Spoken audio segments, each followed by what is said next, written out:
de Vicente Serrano, nada más con Jesús Ramírez Cuevas, coordinador general de comunicación social de la Presidencia de la República. Y antes de que nos come el tiempo, porque tenemos al doctor Isaac de Paz para que ya nos los ha explicado, pero que nos explique de nueva cuenta lo que está pasando, porque es importantísimo. Pero, ¿qué les parece si dejamos a Vicente Serrano con Jesús Ramírez Cuevas, que es el coordinador general de comunicación social de la Presidencia de la República? Por favor, don David, tenemos creo que ya lista la entrevista. Recibirnos en Palacio Nacional, Jesús. Muy bien, pues no te la línea porque es tu casa, es la casa del pueblo. Así es. Jesús, creo que lo que se viene en los próximos días es la confirmación del compromiso del presidente, tu compromiso también con los medios independientes y que la realidad de la comunicación en México verdaderamente también se transforme. Se viene un encuentro y es importante que las audiencias estén enteradas de qué va a ocurrir y qué hay detrás de esto, Jesús. Bueno, como bien lo dices, creo que hay una simbiosis entre el gobierno de Andrés Manuel López Obrador y el trabajo de los comunicadores independientes, libres, de redes, las benditas redes sociales, ¿no? O sea, es quizá una frase que ha acompañado a lo largo de 6 años a este gobierno y antecede pues todo el trabajo que se hizo para vencer el cerco informativo y lograr llegar a la mayoría de la población y que esta decidiera en 2018 el cambio que estamos viviendo, ¿no? Entonces hay una conexión entre el trabajo político y la transformación del presidente López Obrador y el trabajo de las redes. No se puede entender uno sin lo otro. Entonces el encuentro que se está promoviendo es como una consecuencia lógica de, bueno, atender las necesidades, escuchar cuál es la realidad de los comunicadores, de los medios independientes, en estas plataformas que ni están legisladas, que no existen reglamentos, que nosotros rompimos toda la tradición y dimos entrada en las conferencias de prensa de la presidencia a esta comunicación alternativa. Por cierto, nunca te he agradecido públicamente que nos hayas dado a nosotros el honor en Sin Censura de ser el primer medio independiente, alternativo, de tener una acreditación oficial para las mañaneras. Y eso, pues no tengo con qué palabras agradecerlo, porque para nosotros sí ha significado un antes y un después para los medios independientes, Jesús. Claro, pero es de justicia, no es algo dado. Es algo que se han ganado ese lugar y la importancia que tiene hoy en día en el debate público, en la construcción de la subjetividad de la sociedad, en la defensa de causas y pues en la defensa de los derechos de la gente, es fundamental. Ya no se puede entender la sociedad actual sin ese actor tan plural que es la comunicación independiente. Se ha democratizado la información, porque también a través de los medios independientes la gente le ha perdido el miedo a criticar, a expresarse, a mentar madres, a decir estoy de este lado de la historia, independientemente de qué filia o fobia tenga la persona a la que me podría estar refiriendo. Pero esto es una democratización y es un paso gigantesco también, que ya no hay las verdades absolutas, ni como yo les llamo las vacas sagradas del periodismo. Creo que ahora la realidad es totalmente distinta en México, Jesús. Sí, claro, totalmente. Y creo que la parte, digamos, donde esta liberación, ¿no?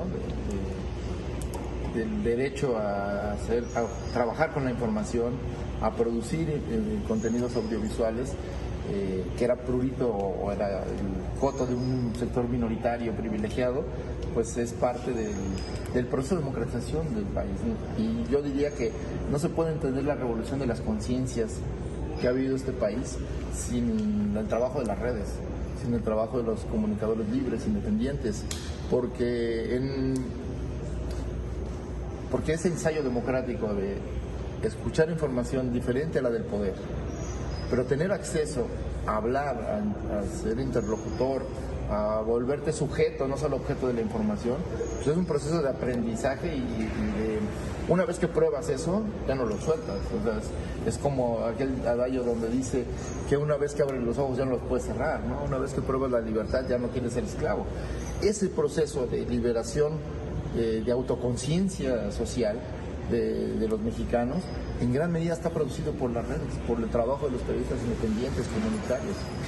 Va a ser un encuentro iberoamericano. México es punta de lanza. Este fenómeno, mañaneras, medios independientes, creo que pone a México en ese papel de punta de lanza. Va a ser viernes y sábado. Iniciará incluso desde la mañanera.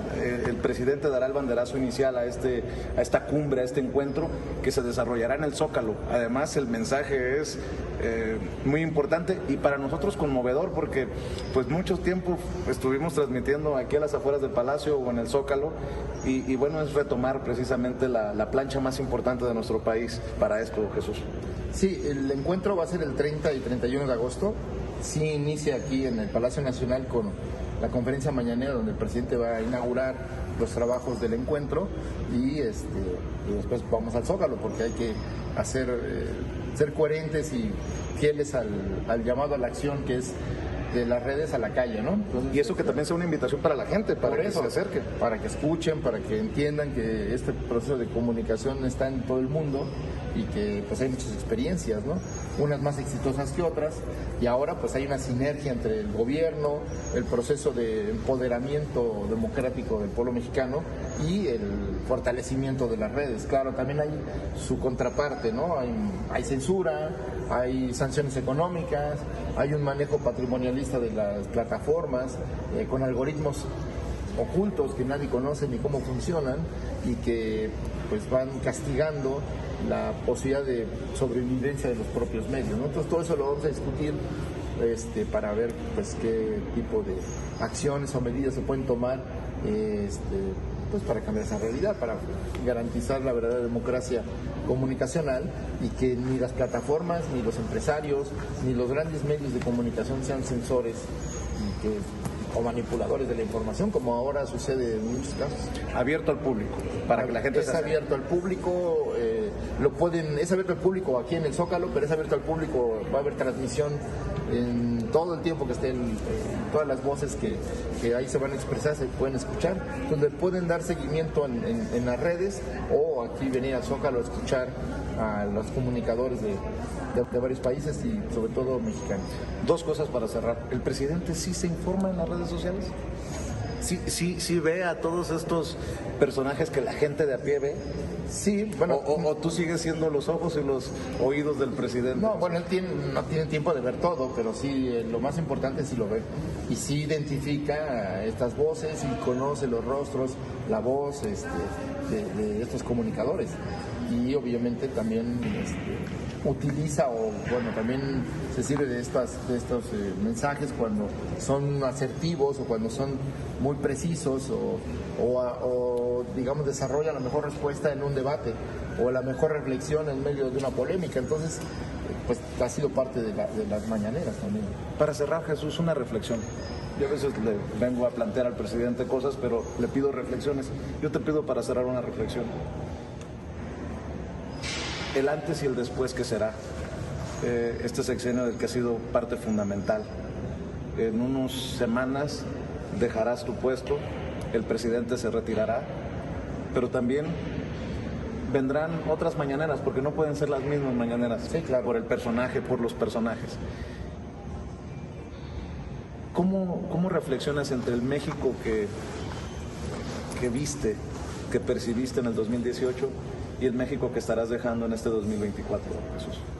Bueno, no sé, pero todavía es parte de un balance que se tiene que hacer de fondo, ¿no? Pero es el país que encontramos en el 18 era un desastre donde el presupuesto estaba ya etiquetado para los intereses privados, era un país donde el territorio estaba dividido y vendido, un país donde las playas ya eran exclusivas de la industria turística, de las grandes cadenas hoteleras extranjeras, un país donde el agua era monopolio de las grandes empresas refresqueras y de la industria, era un país donde ser mexicano ya era una vergüenza, hablar una lengua indígena era algo indigno, un país donde los jóvenes no tenían futuro. Y creo que pues estamos heredando un mejor país, falta mucho, pero pues lo más importante es que se ha logrado construir un modelo económico alternativo, o por lo menos las bases de un modelo económico alternativo si antes se promovía la libertad de mercado como la forma de generación única de riqueza, ahora, además de que se respeta la libertad de mercado, se ha construido una capacidad de la base social para empoderarla económicamente y que eso redunde en un mejoramiento del desempeño económico y en una generación mayor de riqueza para beneficio colectivo. Eso es algo nuevo y eso es algo bueno, que no tiene precedentes.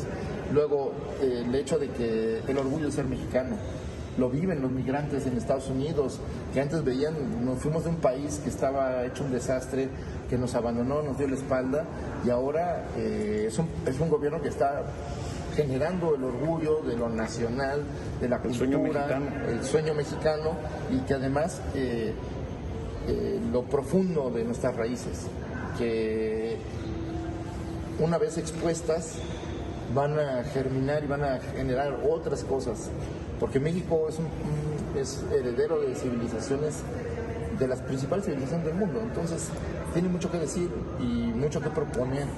Y creo que eso es lo que se está percibiendo, ese cambio cultural, ese cambio de subjetividad, pues somos iguales a los demás, ya no tenemos que agacharnos.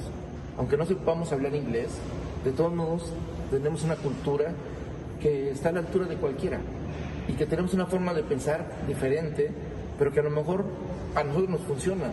Pensar comunitariamente, socialmente a favor de la familia, esta visión, digamos, los valores que producen las comunidades indígenas y la vida social de nuestros barrios, pues nos lleva a fortalecer los lazos comunitarios, a fortalecer la ayuda mutua, la solidaridad, ¿no? En lugar de la competencia y de la guerra civil entre los individuos y entre las naciones. Entonces creo que aquí se están construyendo una respuesta civilizatoria, o estamos buscando una respuesta civilizatoria a la crisis del mundo, y que tenemos herramientas muy grandes. Tenemos un gran pueblo con una tradición cultural, histórica, de lucha muy grande, y que es parte y necesario para lo que sigue, que tenemos una herencia cultural, por otro lado, en nuestro diálogo con Europa, con la civilización occidental, que ha producido grandes artistas, que ha producido obras muy importantes, que son referencia mundial. Tenemos pues formas de expresión popular a través de las artesanías, del arte popular, que son de admiración internacional, que viene la gente a buscarlas, a verlas, y que bueno, pues creo que todo eso en conjunto, unido a la cultura, unido a la ciencia, unido a la tecnología, unido a una sociedad moderna, pues genera unas condiciones en las que la revolución de las conciencias, la cuarta transformación, puede dar luz a una alternativa a la crisis, como yo digo. Entonces, pero es producto del pueblo mexicano. Entonces, ¿de qué me siento orgulloso? De ser mexicano, y me siento orgulloso de ser parte de esta historia. Y bueno, pues a veces la mayoría de los héroes son anónimos. Yo no soy un héroe, pero como ciudadano de a pie, pues me siento muy feliz, contento, pues agradecido con el presidente de la República que me dio esta oportunidad. Y bueno, pues se le puede decir al pueblo, muy a pesar de Ricardo Salinas Pliego, que te quiere mucho y que me quiere mucho. ¿Misión cumplida? Misión cumplida, sí, se ha cumplido con dos cosas. Se ha cumplido con mostrar que se puede tener una alternativa al mundo que vivíamos, y dos, que la gente tiene la capacidad de hacerlo y tiene la posibilidad. Entonces está al alcance de la mano. Es cosa de que queramos, nos organicemos y lo hagamos. Esa es la diferencia. Y creo que más allá del gobierno, más allá de los procesos, digamos, que vivimos políticos, la herencia de Andrés Manuel López Obrador es recordarnos quiénes somos, recordar que somos una sociedad, una cultura muy muy fuerte y muy antigua, y que también somos una sociedad moderna que está a la vanguardia del mundo en materia de derechos, en materia de instituciones, en materia incluso de investigación científica. Lo que pasa es que la mayor parte se ha ido del país, ¿no? La fuga de cerebros, etcétera. Entonces yo lo que creo es que pues heredamos un México mejor, pero sobre todo la enseñanza de ese camino, de que es posible. de que la conciencia, la organización, la participación, la democracia, porque la gran enseñanza de México en la historia contemporánea es que la vía democrática sí hace posible transformar las sociedades. Y eso es una diferencia muy grande, porque muchas veces la tentación de buscar el atajo, la violencia o la guerra para cambiar el mundo, pues no deja buenos resultados, la violencia, ¿no? Entonces creo que aquí estamos abonando a favor de la paz, a favor del diálogo, a favor de la cultura como una construcción de una nueva sociedad, y eso pues hace diferente. Pero bueno, pues esta experiencia única, obviamente en la vida no volver a vivir esto, pero yo continuaré en este camino que hemos aprendido con Andrés Manuel López Obrador, a seguir caminando porque hace falta muchas cosas. Yo te agradezco por dejarnos, haciendo tu trabajo, dejarnos contar nuestra verdad a través de nuestros teléfonos. Muy bien. Gracias, Jesús. Y bueno, pues nos vemos en el encuentro con la gente, porque creo que una parte fundamental, si no es que la más importante, será la gente, claro, que venga al Zócalo, al encuentro de medios independientes. Eso hizo la diferencia, que la pantalla chica, la pantalla chiquitita de los celulares venciera la pantalla chica de la televisión. No digas esas cosas, se va a enojar Ricardo Salinas. Jesús, muchas gracias. Ahí estamos. Y sí, de verdad, Jesús y Vicente tienen razón. Esta pantallita pequeña ha derrotado a esa gran pantalla, a la caja que se llama la televisión. Eh, Desde 2018 lo notamos, cuando aquellos grandes periodistas no pudieron influir o no tuvieron capacidad para influir y frenar la llegada de Andrés Manuel López Obrador.